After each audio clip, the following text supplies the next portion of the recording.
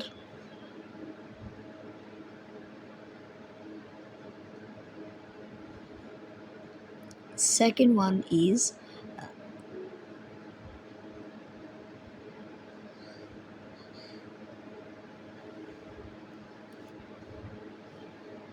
presentation layer.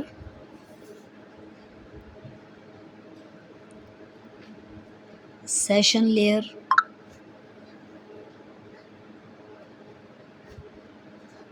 Network layer,